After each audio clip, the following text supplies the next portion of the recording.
Assalamualaikum warahmatullahi wabarakatuh.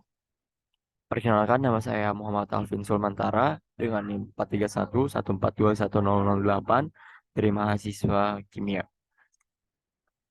Pada kesempatan kali ini saya ingin memaparkan hasil dari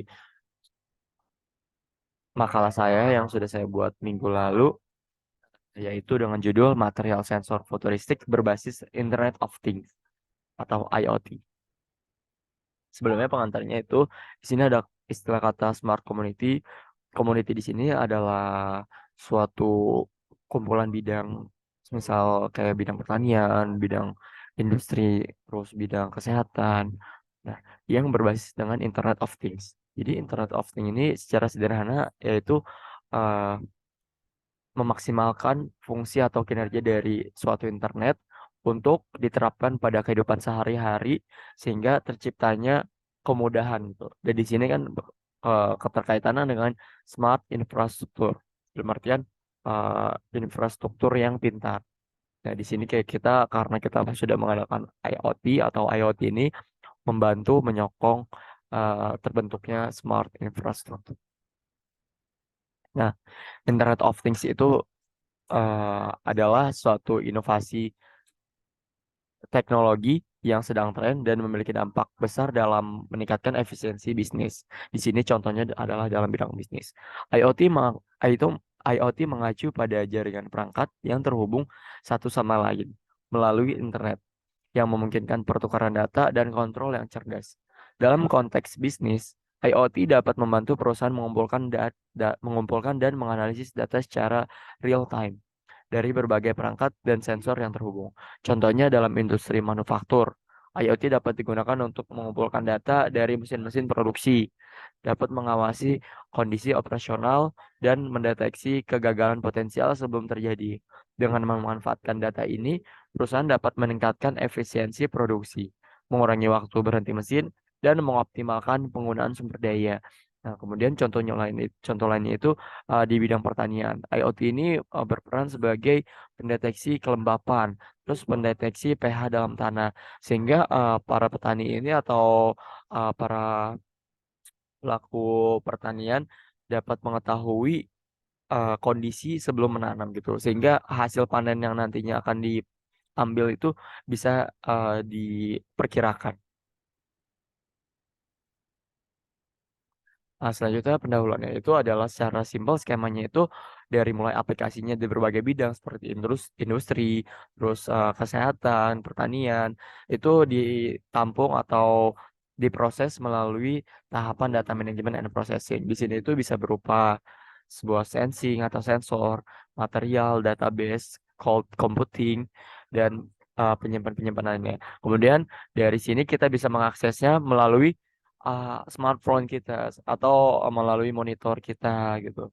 Jadi di sini skemanya secara sederhana, IoT ini sangat berperan dan sangat membantu untuk menciptakan suatu efisiensi dalam waktu, dalam kerja, dan meningkatkan hasil yang lebih baik lagi. Kemudian, cloud computing ini merupakan salah satu dari tadi data management and processing ini. Cloud computing adalah model penyediaan sumber daya komputasi seperti server, penyimpanan data, dan aplikasi melalui internet. Dalam cloud computing, perusahaan tidak perlu lagi mengelola infrastruktur IT sendiri, melainkan dapat mengakses dan menggunakan layanan tersebut secara fleksibel sesuai kebutuhan. Manfaat utama dari cloud computing ini adalah meningkatkan efisiensi bisnis dengan cara kurang lebih seperti berikut. Yang itu yang pertama, biaya operasional yang lebih rendah, terus skalabilitas dan elastisitas, dan yang terakhir itu akses data yang mudah dan fleksibel. Aplikasinya dari IoT ini sendiri sudah banyak ya teman-teman ya di sekitar kita atau di kehidupan sehari-hari. Salah satu contohnya yaitu seperti jam tangan yang tadinya kita hanya bisa melihat jam, hanya bisa melihat waktu, sekarang sudah bisa untuk mendeteksi detak jantung. Bisa juga untuk mengetahui berapa langkah kita sudah berjalan hari ini gitu. Kemudian salah satu contohnya lagi pada kacamata yang tadinya berfungsi untuk mungkin kacamata yang seperti menurunkan penyinaran radiasi, sekarang sudah kayak berbantuan dengan dengan apa kamera gitu. Jadi kita bukan hanya bisa memfoto, tapi kita juga bisa membuat video dari kacamata kita. Dan begitu juga pada rumah gitu. Dari rumah kita sendiri kita bisa mengontrol segala sesuatu peralatan elektronik berbasis IoT dengan smartphone kita sehingga meningkatkan efektivitas dan bisa membantu aktivitas kita dalam kehidupan sehari-hari. Nah, kemudian di sini adalah penerapan IoT dalam bidang kesehatan yaitu sebagai sensor. Nah, sensor di sini juga bermacam-macam ya teman-teman semua. Dan salah satu sensor yang kita ketahui atau banyak digunakan yaitu sensor glukosa.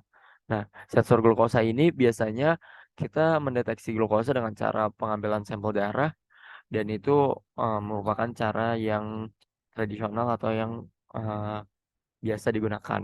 Namun seiring berjalannya waktu terdapat sensor glukosa berbasis keringat. Jadi hanya menggunakan keringat kita sudah bisa mengetahui kadar glukosa dalam tubuh kita. Dan sensing ini dapat dikembangkan lagi sebagai sensing-sensing lainnya dalam bidang kesehatan. Skema sensornya kurang lebih seperti ini. Dalam keringat kita, pastinya kita mengidentifikasi atau kita mengetahui bahwa terdapat eh, komponen-komponen penyusun gitu, seperti ada air, oksigen, urea, glukosa, dan latas. Kemudian dari senyawa-senyawa tersebut itu pastinya memiliki gugus fungsi yang khas gitu. Nah, di sini gugus fungsinya nanti akan berinteraksi dengan sensornya atau material sensingnya. Nah, dari material sensingnya ini juga kita bisa mengetahui bahwa mereka selektif terhadap gugus fungsi apa atau terhadap selektif terhadap senyawa apa gitu. Sehingga mereka dapat menampung atau dapat interaksi dan menghasilkan suatu hasil yang nantinya disimpan di database dan dihubungkan ke smartphone kita. Contohnya itu juga seperti yang disampaikan ini, ketika keringat menyentuh sensornya akan terhubung melalui HP dan kita bisa mengetahui pH dalam tubuh kita, kita juga bisa mengetahui suhu dari tubuh kita juga bisa mengetahui kadar glukosa dalam tubuh kita. Kemudian material futuristik lainnya itu banyak sekali teman-teman di alam dan kalau misalnya kita perhatikan pada kulit ikan hiu dan cangkang kepiting ini mereka bersinar gitu atau dalam artian kayak memantulkan cahaya. Nah, di situ dapat dimanfaatkan sebagai anti biofogging atau anti korosi pada kapal. Jadi dicampur dengan cat pada kapal sehingga kapal tersebut tidak mudah korosif atau tidak mudah eh, terkelupas gitu catnya. Kemudian banyak material lainnya seperti pada saat kupu-kupu ternyata mengandung suatu material yang dapat eh, memurnikan air gitu. Dan masih banyak material-material di alam lainnya yang bisa dijadikan sebagai aplikasi dalam segala bidang. Nah, material futuristik yang dalam eh, kimia sendiri itu ada perovskite yang biasanya digunakan dalam ahli-ahli biologi, kemudian ada Aureophilus sebagai penyimpan database, dan yang terakhir ini ada hidroksiapatit. Biasanya perovskite ini banyak sekali dimodifikasi untuk hal-hal tertentu gitu. Dan terakhir dimanfaatkan perovskite ini adalah sebagai biofuel, sebagai bahan bakar. Kemudian Aureophilus ini sebagai database karena memiliki potensi penyimpanan yang cukup besar dan hidroksi apatit ini akan kita bahas. Jadi hidroksi apatit itu bisa diciptakan atau bisa disintesis dari cangkang telur. Selain cangkang telur itu bisa disintesis dari dari kulit dari kulit kepiting, kemudian dari kulit siput, kemudian dari tulang ikan itu bisa. Nah, kenapa dia berpotensi dijadikan sebagai hidroksi apatit? Karena kadar dari eh sangat telur tersebut memiliki kadar kalsium yang cukup tinggi gitu. Seperti kita lihat dari struktur molekul hidroksiapatit yaitu Ca10PO4 6 kali OH2. eh, struktur ini juga bisa kita modifikasi dengan mengganti salah satu gugus dengan gugus lainnya. Contohnya gugus OH ini kita ganti dengan gugus halogen dan itu akan menciptakan suatu fungsional dan kesan yang berbeda. Nah, contoh di sini kita bisa mendoping atau mengkompositkan material hidroksiapatit kita atau material futuristik lainnya ke karbon, terus ke metal dan ke polimer gitu. Kemudian di sini juga sensor desainnya didesain dari hasil dari sintesis tadi dan aplikasinya digunakan. Salah satu contohnya yaitu tadi wearable device yang sudah saya jelaskan di awal dan masih banyak aplikasi-aplikasi lainnya yang berbasis hidroksiapatit. Nah, di sini juga salah satu contoh dari aplikasi hidroksiapatit sebagai separator dari baterai lithium. Nah, jadi setiap baterai itu mempunyai separatornya masing-masing dan kadang separator ini mempengaruhi kualitas baterai karena seperti kita ketahui baterai yang mudah mengembung itu termasuk baterai yang separatornya itu kurang baik atau kurang bagus. Sehingga ketika Sehingga ketika hidroksiapatit ini dijadikan separator, itu akan meningkatkan kualitas baterai dan meningkatkan efisiensi dari baterai tersebut. Nah, kesimpulan yang bisa saya simpulkan dari pemaparan saya yaitu adalah konektivitas adalah kunci untuk mewujudkan Internet of Things. Jadi Internet of Things ini adalah konektivitas antar satu device atau satu hal dengan hal lainnya dan itu bisa diakses dalam jangkauan internet dan dapat memudahkan kita dalam mengaplikasikan atau meningkatkan efisiensinya. Kemudian sebagai orang kimia kita dapat modifikasi, merancang dan merekayasa suatu molekul untuk memberikan fungsionalitas yang sangat besar pada tingkat material.